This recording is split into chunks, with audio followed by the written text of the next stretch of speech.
meaning Master of Wine. He's one of fewer than 400 Masters of Wine in the world. And wine education is certainly coming along quite a bit, but still becoming a Master of Wine is one mean feat.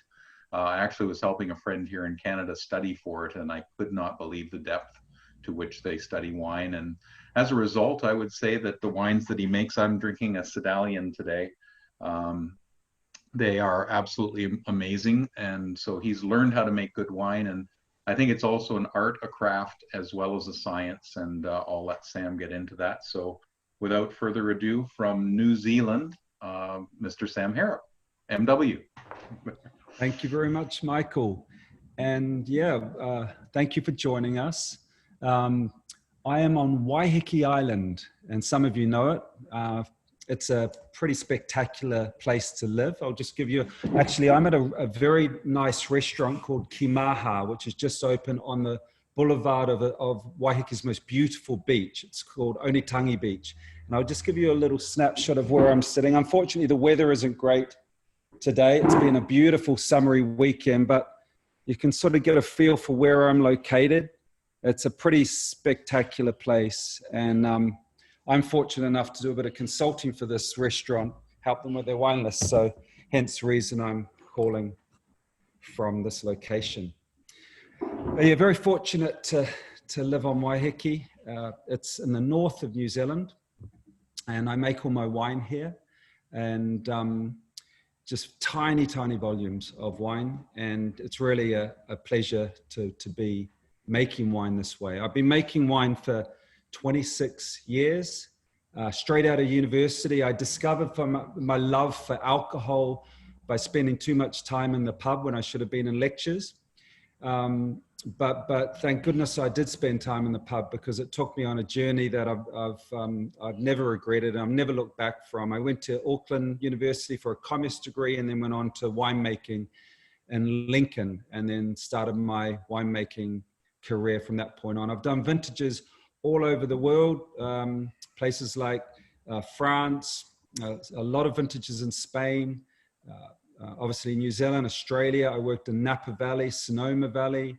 I've made wine in Italy. So yeah, I've traveled the world, and I've learned a great deal from a lot of fantastic winemakers.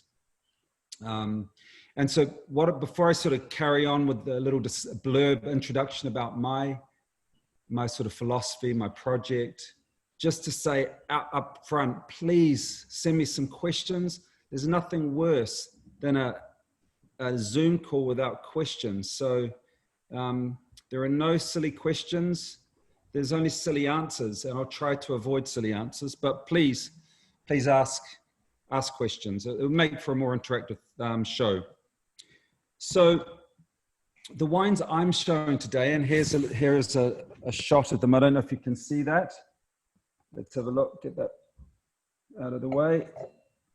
These wines, 4 wines that Opimium are listing in their new release, cellar release. So they all have my name on the wines. I've made them. In fact, all of these are from Hawke's Bay. There are no Waiheke wines in the range this year. And the reason being is because I only make wines that I'm truly proud of, that are the best I can possibly make.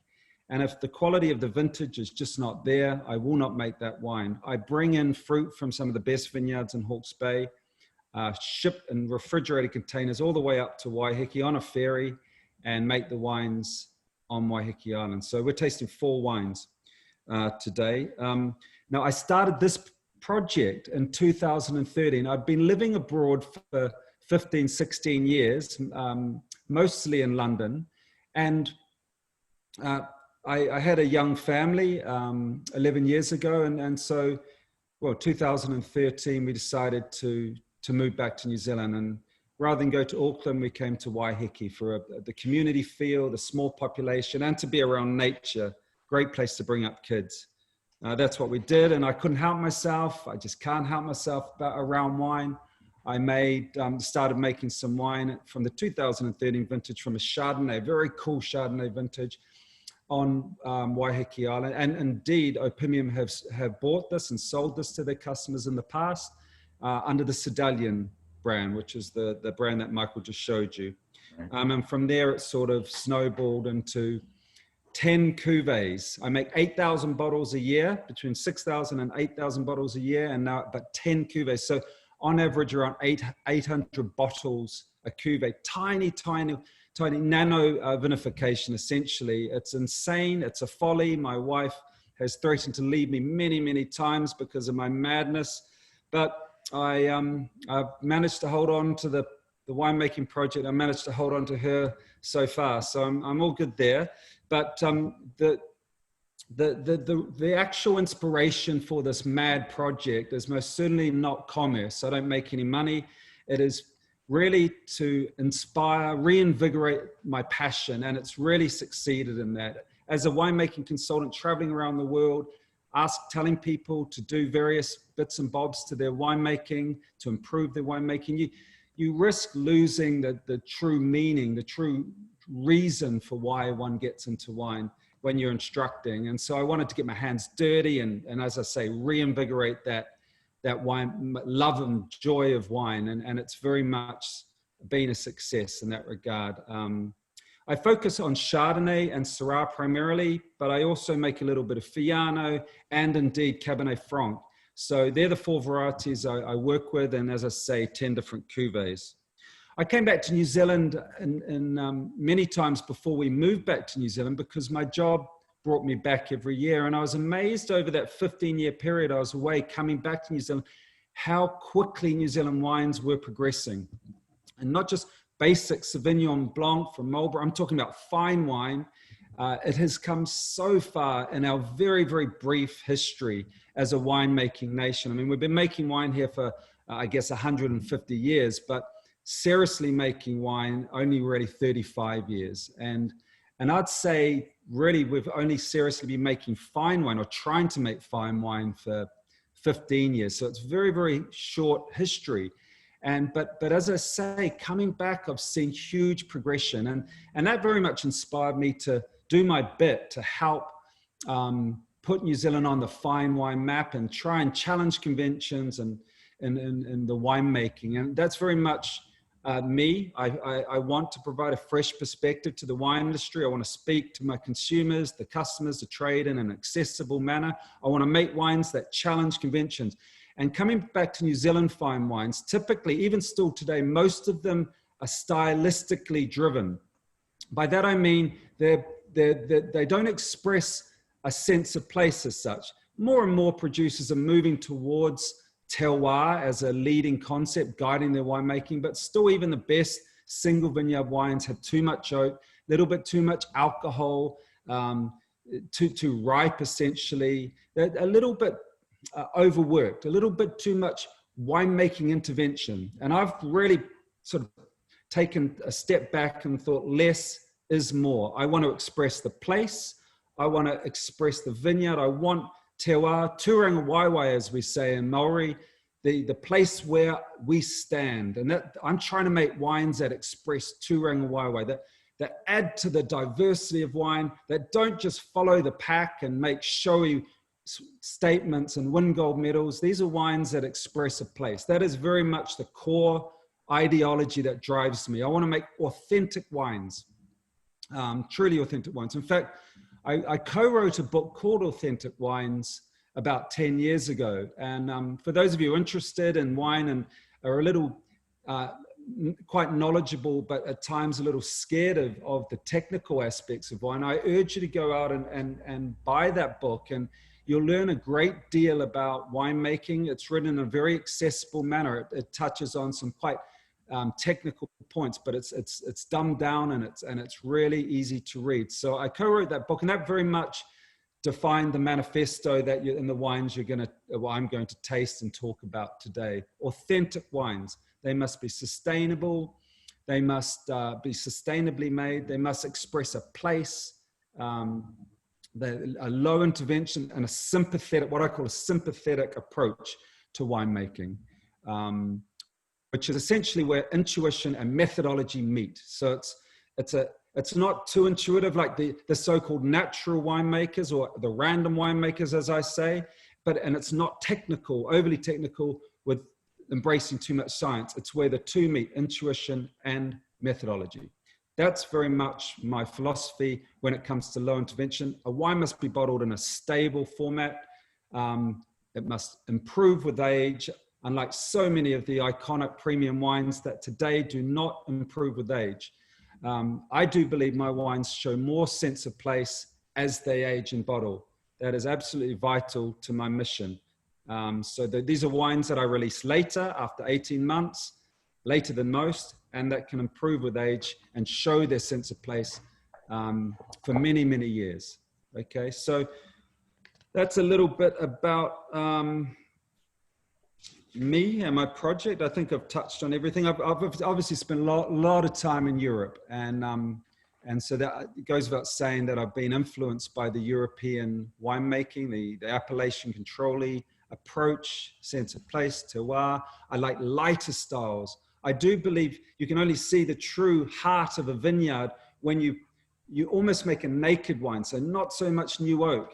You don't move the wine as any more than you have to. You don't add so much to the wine. In fact, the only thing I add to my wines is sulfur dioxide, and I try to add minimal amounts. But I do believe sulfur dioxide as a preservative is vital to stop oxidation and, importantly, microbial activity, which can destroy the wine, introduce fault. So that's me. That's my project. And I think we can now move on to the wine tasting.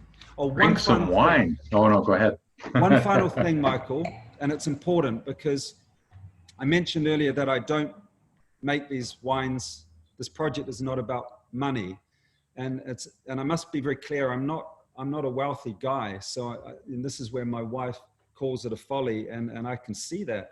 I do this because of my love of wine, as I said, but I also do it, unashamedly. I am a winemaking consultant, and I want to take my wines to the world and show the trade and consumers alike that, I can make extremely good wine. I'm putting my money where my mouth is, and it's my way of communicating to the trade and to consumers that, I know what I'm talking about, essentially.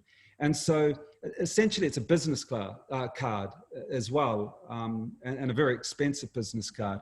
But what that means is that I do not compromise. Even if I was the type of fellow that would like to compromise, I can't, because I'm on show here. So every single wine that goes into my wine with a Sam Harrop product is really, in my opinion, is absolutely as good as it can be. In fact, as good, if not better, than many of the equivalents in New Zealand and abroad in Europe. So that's it. I won't go on anymore. Mikey, you were going to say something?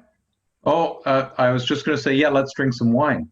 Yeah, but, sorry, I have a tendency to talk too much. No, that's okay. And there's a question in the chat. Are you able to see it about why Mahu, am I saying that right? Mahu is described as a Syrah rather than new name, which I'm not sure. Okay, is there a reason why Mahu is described as a Syrah rather than the new name? Very good question.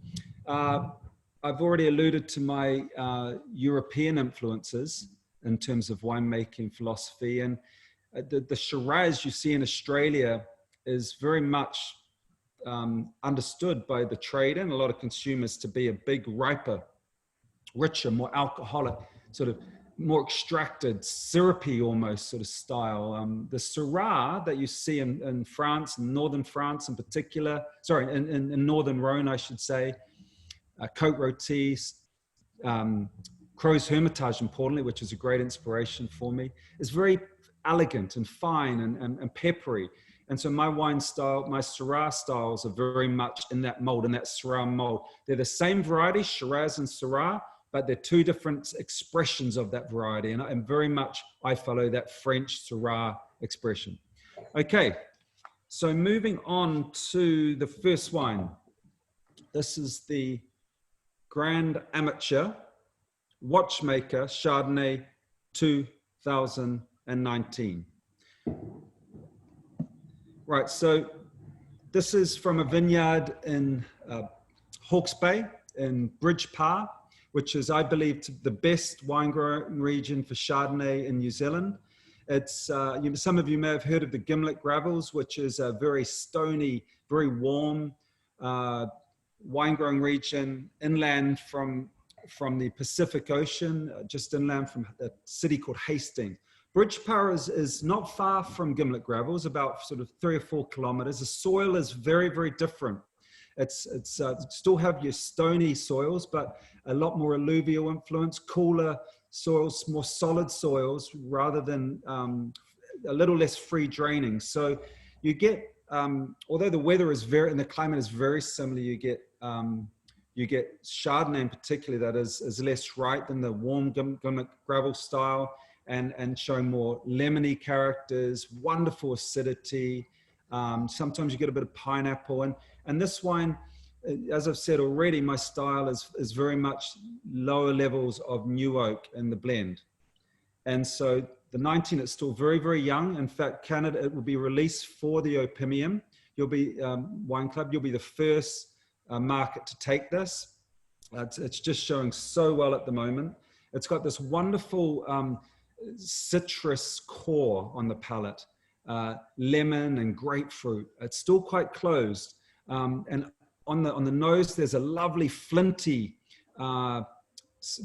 matchstick, not quite extreme, but it's a flinty, earthy, sort of subtle nuance, which adds another layer of complexity. On the palate, it's really saline. There's a wonderful salty sort of finish. There's a brioche, malted biscuit sort of quality to the aroma in the palate as well. So it's a really complex Chardonnay, but very cool climate. It's not a big in-your-face Chardonnay. It's certainly going to improve with age for many years to come, but it's a great food wine. And because I don't make these extremely overt and intense styles of wine, all of my wines are really well paired and suited to food. They're not aperitif wines as such. They're really made for food, to accompany food, to not dominate the food, but to support it. And we always put a wine pairing, a food pairing in the catalog. And for this one, we've got a sage butter gnocchi to go with this guy. And so and also the drinking window from Jane is 21 to 25. So 4 years, up to 4 years in the cellar. And I know Jane likes her wines young, so it might go a little farther than that, in your opinion. Yep, I think Jane's notes and assessment are great. She's a fantastic professional, and I'd say she's 4 to 5 is right. I mean, knowing how these wines age, I'd say, and it's a subjective thing as well, isn't it? As to absolutely where the apex is, when the apex is achieved. But I'd say, 5 to 6 for this one, maybe even a year more. It just depends also how the wine is cellared, I think, as well. That's very, very important. Right. There's a good question here that says, what was your winemaking approach for the Chardonnay? And it's from my great friend, Anne Dumont. Hello, Anne. How are you? Thank you for joining us. It's a very much a low intervention approach. So I don't add anything but sulfur dioxide, a little bit of sulfur dioxide at the start and juice. It's hand harvested. It's gently pressed. I get a really low yield of juice extraction, which makes for a much better wine. It means you don't have to add various bits and bobs like fining agents and acidity. Low yielding vines, low juice yield. So gentle press, not much phenolics as a result. The wine is inherently more reductive, so you don't need to protect the wine with excessive amounts of sulfur dioxide. The wine is fermented in oak, 2 to 8 liter oak. It's around 30% new oak, and it's kept in barrel for about a year without any movement. I use Burgundian yeasts, and I actually inoculate with yeast. I'm very proud to inoculate with yeast because it gives me a level of control. There's all sorts of different types of strains, species that you can use. And I don't want to leave it up to nature to define what yeast goes into is responsible for the fermentation. It's such an important part of the winemaking. I want to add a yeast that I know is going to give me a certain quality to express this place. And this particular yeast comes from Burgundy. So the wine is not, there's no batonnage. It's left on its gross lees for 12 months. It's racked to tank. It's settled. It's cold stabilized to a point. It may show some slight sediment, tartrate, because I don't fully cold stabilize it. So the crystals may fall out in bottle over time, but they're harmless. And that's the wine. Very simple winemaking. Einstein once said things should be as simple as possible, but no simpler. And I love that philosophy. I try to do things as simply as I can without overcomplicating the winemaking process. But of course, sometimes methodology must creep in, as I said already. Okay, moving on to the next one. Oh, I must say, if that wine intrigues you, the lot number in your catalog and the Opimium Cellar Offering catalog is 2199. It's probably the best wine I've made under the Grand Amateur Watchmaker to date. So I urge you to get out there. It's a pretty serious wine. Great. And Anais is also putting those lot numbers in the chat if people want to see that. Okay. They can see that, especially if they come back to it. Little bit of a interval here by showing you this wonderful flower that I picked on the way to dropping the kids off to school today. This is called the Pahutakawa flower. It comes from the Pahutakawa tree, which is New Zealand's most famous coastal tree, native coastal tree. It's a beautiful tree. And it's called the New Zealand Christmas tree because every Christmas, this flowers and it looks like a Christmas tree. It's a beautiful, beautiful native tree. Anyway, a little bit of Kiwiana. Yeah, wonderful. Okay, moving on to the next wine. This is the Grand Amateur Merchant 2019. It says 18 on the label because I haven't yet labeled it up. So I've had to put an old label on it, but we are tasting the 2019 Grand Amateur Merchant Cabernet Franc. So this comes from the Bridgepower region as well. This is an homage in a sense to my time in the Loire Valley. I worked there for 8 years. 4 of those years were helping encourage vigneron to talk to each other, work together. And they surprisingly in this region of France, they don't talk to their neighbors, and it's a real shame. So I was almost a conduit to get them to exchange ideas and philosophy, to work together to make a style of Cabernet Franc that had a greater identity, because previously they looked to Bordeaux for inspiration, heavy extraction, lots of oak, for the bigger iconic styles, higher alcohols. It was all over the show. I encouraged them to work more towards a Burgundian texture, more like Pinot Noir than Bordeaux, because it's a cooler region in the Loire and it's a better suited winemaking approach. So this is an homage to that style of Cabernet Franc from the Loire. So it is actually, for those of you who have had Bourgogne or Saint Nicolas de Bourgogne or Semur Champagny, it's more in that mold, the classic style. So it's just about 12.7, 12.8% alcohol. It's been stored in bigger 300-liter barrels, old and new, around 35% new. But because the barrels are bigger, you don't get so much of that oaky expression. There is a little bit of vanilla in this wine. The fruit is mulberries, raspberries. It's very intense for a young wine. The alcohol is not high, as I say, 12.8%, but it's got this ripeness aromatically and texturally that is quite remarkable. And that comes from the site. It's a great vineyard for Cabernet Franc, but also how I made the wine. I'm not overly extracting. It's a cooler fermentation. I'm gently pumping over and gently plunging the wines. I don't want too much tannin in this one because the acidity is naturally high.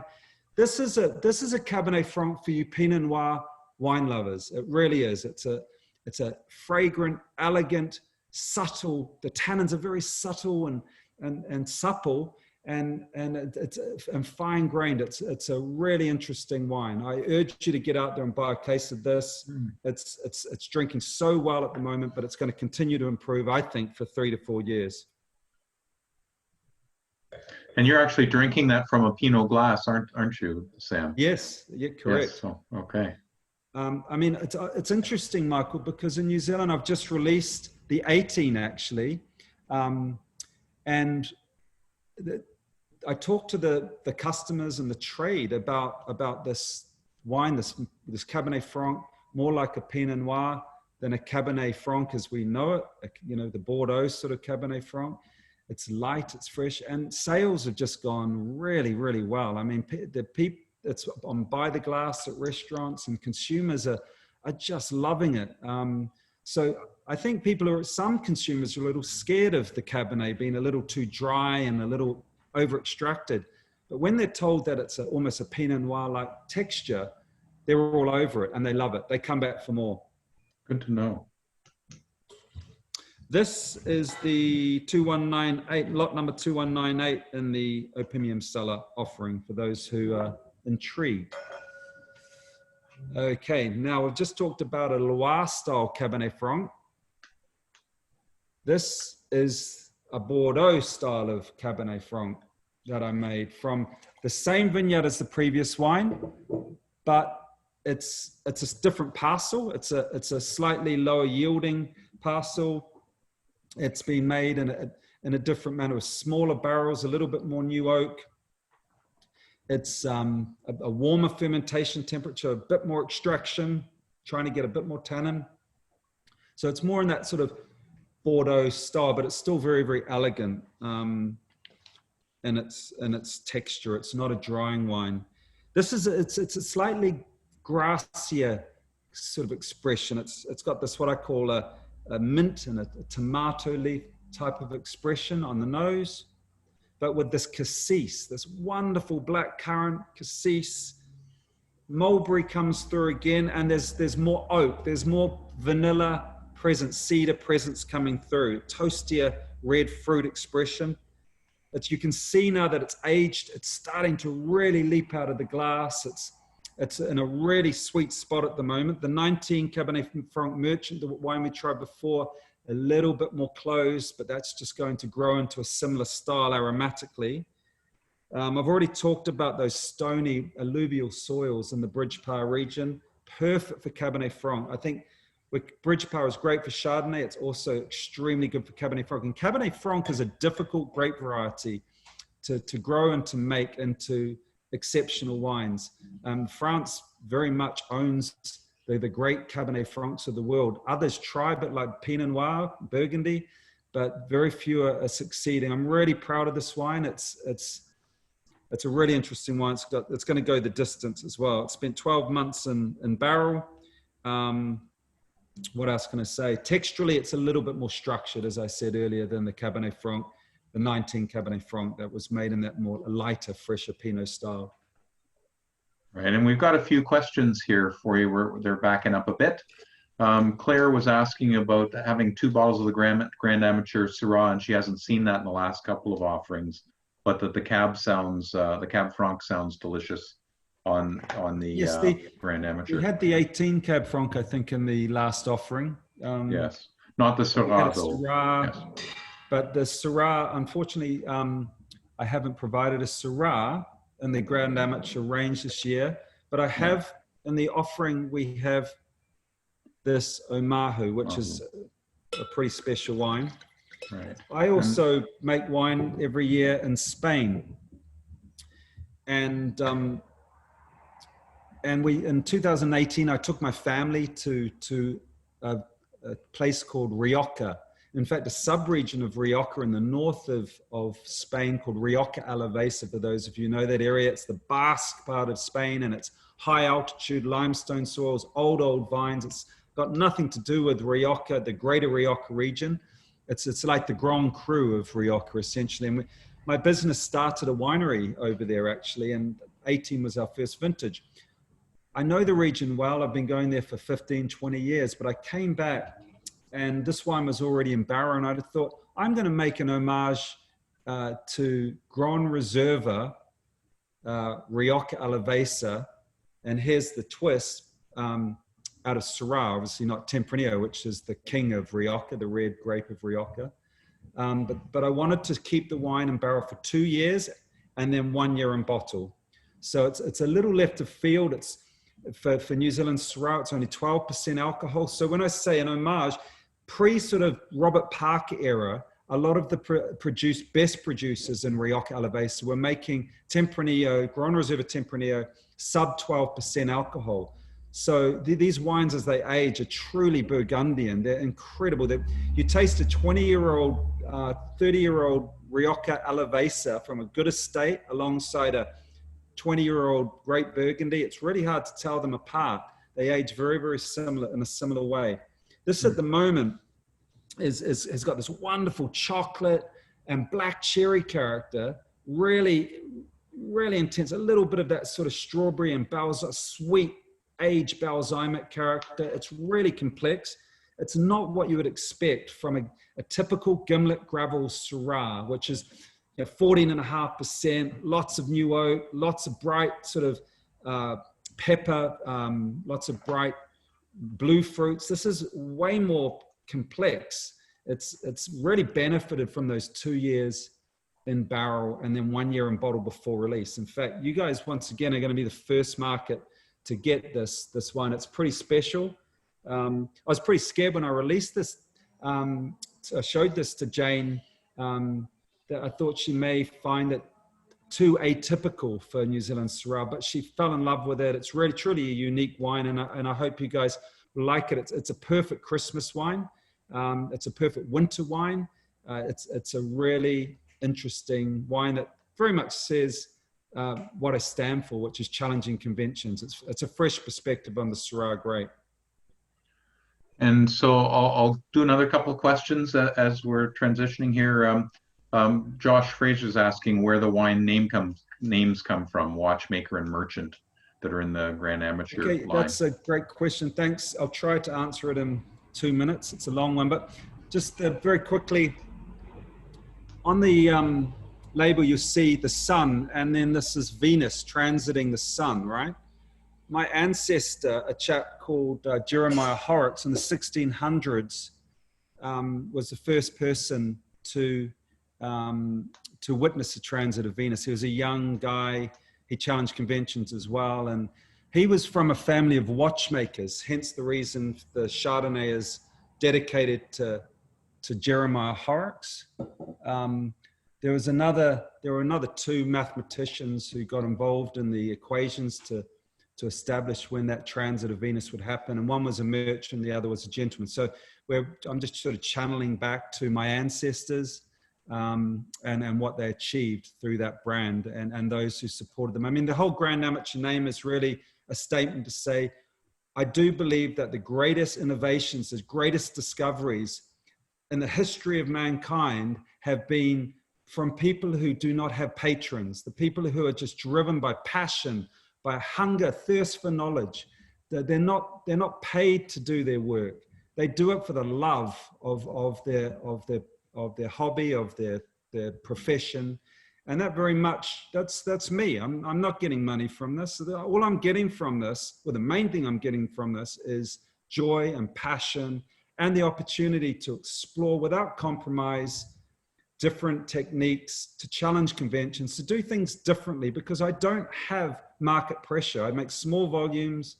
I'm free to do what I want. And I do believe the wines are quite unique as a result. To go back to just extend it, this range here is almost like a reserve range, essentially. It's the Turanga YY range. So these wines, I think, express more of a sense of place rather than an ideology, a style. They're true expressions, they're true terroir expressions of the vineyards, or my interpretation of the terroir of those vineyards where the grapes were grown. Right, and another question from Neil about the Cab Franc. It can be fairly herbaceous, but it's yet the description of the 19 Grand Amateur doesn't have that herbaceousness in the description.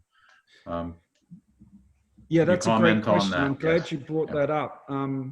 Thank you. The thing about Cabernet Franc, right, outside of Bordeaux and the Loire, generally speaking, where it's grown mostly is in warmer climates or extreme climates.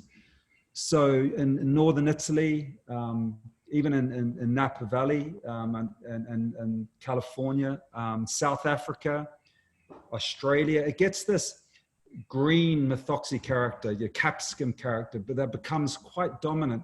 It's a grape variety that needs a cool growing season. It needs a slow, cool growing season. And that's what I believe the Bridge-Par Hawke's Bay region is providing. It's even a warm vintage like 2019. it's still cold. It's close to the ocean. There's a cool breeze that comes through in the evenings and the afternoons, and it just slows up the ripening. And that allows the phenolics, the grape phenolics, the skins, the seeds, to get to physiological ripeness, so that when you make the wine, you get less of this capsicum character coming through in Cabernet Franc. Now, also, I mentioned earlier, I'm fermenting generally cooler than other producers in New Zealand and abroad. Generally, I ferment at about 24 degrees Celsius. A lot of producers in Bordeaux are 32, 30 degrees. The warmer you ferment, the more of those green capsicum characters you extract from the seeds and the skins. The more you plunge or pump over, the more you extract. So very gentle extraction, cool fermentation temperatures with a cooler growing season that we see in Hawke's Bay provides for this wonderful balanced fruit expression, riper phenolics, and you don't get that capsicum. You get the true varietals that you see in good vintages out of the Loire Valley. Yes, hi. Any other questions there? Yeah, and actually one that again pertains to the two Cab Francs. And I'm not familiar with this, Eddie Bolster, about pyrazine flavors. I'm not familiar with those flavors, but he's asking which of the two cabs would have pyrazine flavors. Are you familiar with that term? Yes, so I'd say ironically, well, not ironically, actually, it very much supports what I just said. The 2019 probably has a little bit more of that capsicum, green pepper, bell pepper character. Oh, and is that pyrazine is? And I like that. I like a little bit, but when it becomes dominant, it's really well. Bordeaux's full of it, you know, and it can be just too much. I believe in harmony. I don't want any one character to dominate, and I think that's a really important point. I just go off on a slight segue here. Complexity to many consumers is synonymous with lots of oak, lots of jam, riper fruit expression. For me, complexity is about the number of having an extreme number of characteristics or qualities in the wine. So everything has to be in balance and harmony. So not too much new oak, not too much ripeness, letting the primary, the secondary, and the tertiary aromas, primary from fruit, secondary from fermentation, tertiary from aging, élevage and bottle age, letting those all sort of elevate to a point where they're all in unison and harmony. That is where the apex is. When a wine is at its apex, it's showing the most complexity it will ever show. Past that apex, it becomes more simple. You lose that complexity. And part of the problem with Cabernet Franc, because of those methoxypyrazines, is they can dominate and mask the wine of its intrinsic sort of complexity, if you like.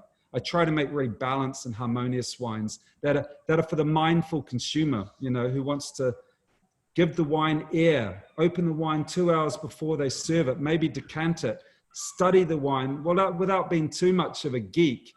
Just be mindful. It's alcohol. It can be damaging, and it should be drunk in moderation. Respect it. Drink it in a mindful manner, and you'll get so much more. I mean, an important part of wine, my winemaking philosophy that I haven't talked about, is context and ideology. Understand what it is you're drinking. Go onto my website if you're intrigued by these wines. Download the technical notes that I've spent an awful lot of time writing. Try to understand the wine and what went into it before you drink it, so that you can look for these characters and learn through the process. And most importantly, I think, enjoy much more, not just the sensory expression, but the cerebral, the ideological, the contextual expression of the wine that the winemaker intended when he or she made and presented that wine to the opimium. Did that make sense? It does. And I always say, Sam, that there's always a place in everybody's life for a quaffing wine. And that wouldn't be one of yours. That if you want to have that mindfulness and spend the time with it and understand the complexity, then you buy Sam Harrop. Yeah, look, I mean, I've been asked by many customers, and my wife has encouraged me many times to just make Sauvignon Blanc, cheaper commodities. Maybe, Sam, we could make some money out of this, you know? I mean, that's been done, and that's great. There's a place for that, drinking quaffing wine, absolutely. And I go back right to the beginning. I want to do something different. In my career, I want to make a statement, challenge conventions. And, there's enough quaffing wine in the world. In fact, there's enough fine wine that is also kind of quaffing-like. I want to make truly distinctive, different wines, tiny volumes, limited quantities, very, very exclusive, very contextual, wines that are hidden with stories, with messages, with knowledge, if you want to dig deeper. And on that note, if you buy these wines, honestly, if you buy these wines, feel free to email me, or even if you don't buy them, email me and ask questions. I love exchanging knowledge. The only way my business can be a long-term success for my children, if they want to take it over, is if my consumers and the consumer base improves their knowledge to understand these intricate nuances in wine that my wines tend to express more so than others. So feel free to email me for questions. If you're undecided about buying the wine, feel free to email me after you purchase them, when you should open them. I'm here. I'm on Waiheke. I've got, well, not plenty of time, but I have time, and I'll do my best to get back to you. Appreciate it. So, oh, sorry, go ahead, Sam. Well, what I was going to say, and sorry to interrupt there, Michael, but I just wanted to do a big shout out for Opimium. I really do. And this is really important because, look, let's go back.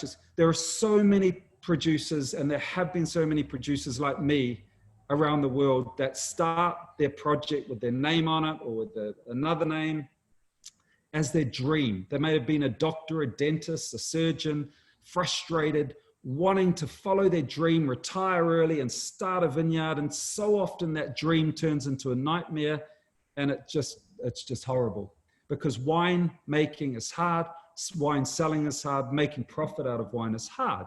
And that's the game. But coming back to Opimium, they've given me, I'm not joking, they've been my most loyal supporter and customer. And they've given me the opportunity to sell year in, year out, direct to consumers, to keep, money coming in. And that allows me to keep my dream alive while I find other customers, while I build my brand. They took a punt on me, and I'd just like to say thank you very much, Opimium, but also the changes at foot at Opimium that I can see as a supplier, as a winemaker, are massive. In the last 12 months, with Michael and Greg at the helm, there is absolute change, and it's exciting. There's a change in service, communication to the customer, to the supplier.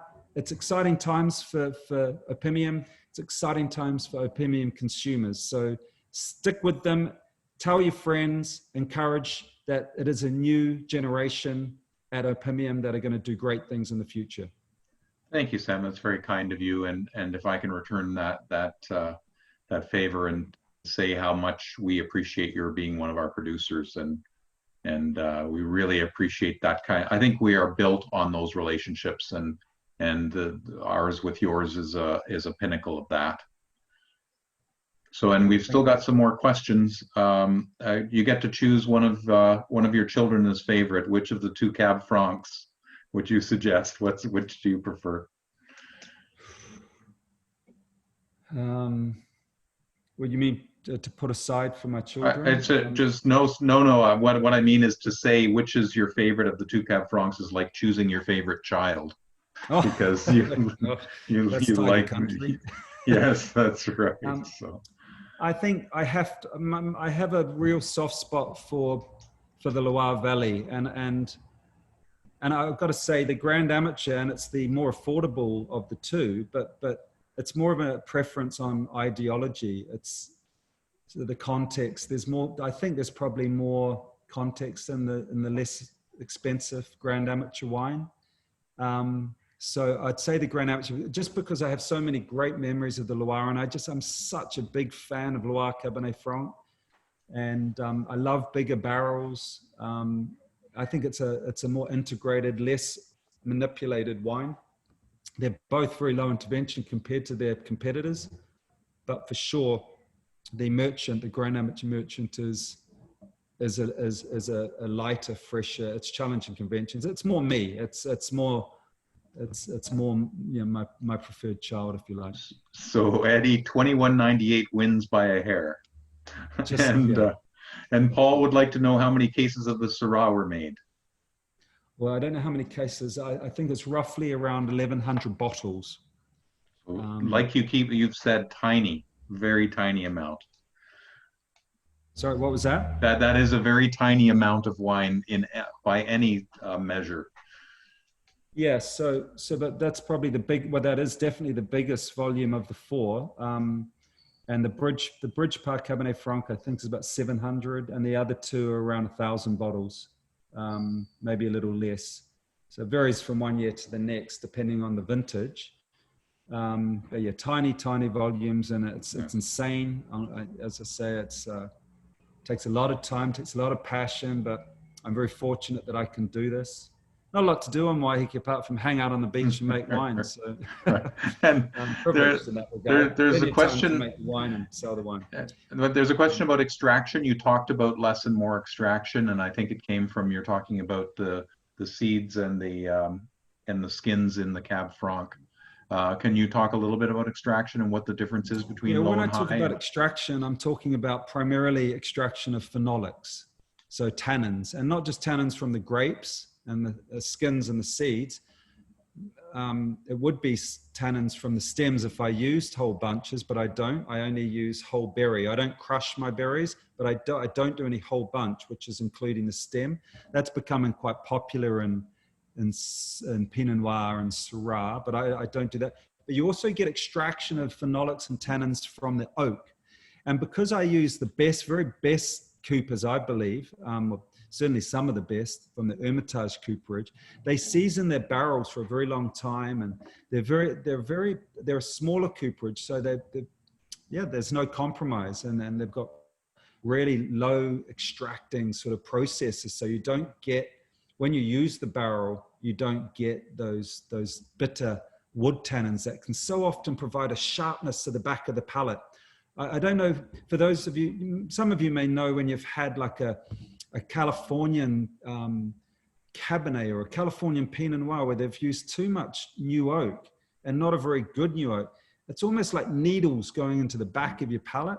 The wood tannins can be really quite invasive. And so when I talk about extraction, I'm not just talking about fermentation temperature and plunging amount and techniques. And I'm also talking about the wood regime as well, an integrated sort of approach to extraction. But fundamentally trying to get balanced texture, trying to avoid phenolics that can also lead to oxidation as well. Great. And I think that's everything. You had gone through the last wine, I believe. Had you, Sam? You had done the notes on that final wine, I believe, on the Syrah. Yeah, I'd done that. Yes. So if anybody has any other questions, if you can put those into the chat. Yeah. And, I'll just have a quick nosy here. There is one. A couple of bottles of 14 Sedalian Syrah and 15 Chard. What are your thoughts on drinking windows on the 14 Syrah and the 15 Chard? Look, I've tried the 14 about 2 weeks ago at my father's. I've only got about, I don't know, 30 bottles or something left. I tried the 14, my father's 82nd birthday, and it was just incredible, and it's still so young. Look, I'm inherently conservative, I guess, when it comes to giving aging potential. And when that wine was released, I said, maybe 5 to 6 years. Well, it's 5 to 6 years now. And when I tried it 2 weeks ago, easily another 6 years before it gets to its apex, easily. So I just don't know. I mean, maybe I'm being less conservative when I say another 5, 6 years, but look, I think that was a great vintage and a great vineyard. And yeah, I think from bottling, easily 12 years, I would have thought, maybe even 15. We'll see. Josh, when I come out to Canada next year, and it's really on my to-do list because I've been working with a Canadian company for 14 years. I've got to come and sit. I've never been to Canada, and this is something I wanted to say to all of you. I love Canada. I absolutely adore Canada. I've never been. And the reason I love Canada, there's a number of reasons. there seems to be, from the Canadians I've met, there seems to be a real similarity between Canadians and New Zealanders, a real authenticity. I always liken the Australians to the Yanks and the Canadians to the New Zealanders. And I know Canada's a big country with different cultures and so forth, but there's a humility, a humble quality, there's a modesty, I've never ever met a bad Canadian. I've heard there was a bad Canadian. He was the mayor of Toronto a little while back, but I've never met one. And I've got this, it's Canada, you're drawing me to your shores for sure, and I can't wait to get there. I love the fact that you've got a sensitive new age guy for a prime minister. Don't know about his policies, but I think he seems like a very nice chap, not dissimilar to our wonderful sensitive new age girl, Jacinda Ardern. You're doing well yourself on that regard, I think. Yes, she is well regarded around the world. That's for certain. Yes. Yeah. Look, I'm going to come to Canada and I'm going to come to Opimium, and hopefully I'm going to meet some of you guys, if you members, if things work out, if the stars align, and we can talk further. But thank you, Opimium. Thank you for Canada for supporting my crazy little folly. And please feel free to touch base once again if you have any questions. And don't go away, Sam. We have another question from Neil as he's drinking the 2015 Sedalian. How does that compare to the Mahu that is on offer this year? Yes, I didn't answer that other question about the 15 Chardonnay. That's probably the best Sedalian Chardonnay I made. I've got 4 bottles of that. I haven't tried it for a year. I think that's going to easily improve for another 7 or 8 years, that 15 Chardonnay. The 15 Sedalian Syrah it's a very personal thing. So the 14 was a little richer. It was 13.5% alcohol, 13.6% alcohol. It was a little richer, riper. It was I picked the 15 a little earlier. So it's got more pepper expression. It's more of a Pinot Noir texture. It's got slightly higher acidity. I do believe the 15 Syrah, which is actually I prefer to the 14. I think it's going to age even better than the 14. So when we say another 6-7 years for the 14, I think the apex on that 15 is going to be another 10 years. I mean, maybe I'm getting a little carried away, but it's just, look, for those of you who have listened to winemakers around the world talk about the importance of tannins for wine's aging capacity, what tannins wine's aging capacity being linked to phenolics. I don't believe in that. I think Pinot Noir is a very low phenolic variety, a relatively low phenolic variety. And I've had some Pinot Noirs from Burgundy that are 20, 30 years old that are just magnificent. There's something else in the equation, and that's something else that's really important is acidity. Acidity, like in white wine, can keep the wine fresh over its duration and bottle. And that 15 Sedalian Syrah has a lovely crisp acidity that is going to keep the wine wrapped up and fresh for many, many years to come. It's not all about phenolics. I often think we extract too much phenolics at the expense of aging potential. It really kneecaps the aging potential if you extract too much. Acidity is more important to me. There are more than enough anthocyanins in a Pinot Noir to act as an antioxidant and to keep the wine fresh. We don't need to extract excessive amounts. It just interferes with the sensory profile and the quality of the wine. Well, that's marvelous, Sam. And so if I can thank Anais yet again for arranging for this and doing all of the technical bit, and for all of the Opimium members across the country for joining us. Thank you, everybody. And Sam, thank you so very much for taking time out of your extremely busy Thank you very much, Michael. Thank you, Anais. And thank you everyone for listening in. I love talking about wine, and I love getting direct to consumers. So hopefully I've encouraged you to buy, to try, and hopefully we'll meet when I come to Canada in the not so distant future. Thank you very much. We look forward to it. Thanks, Sam. Take care, everybody. Thank you. Okay, bye-bye.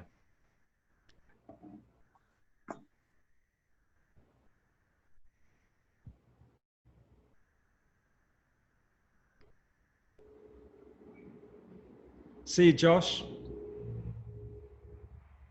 See you there, Sammy. Good shot of Dudu there, Josh. Toshio.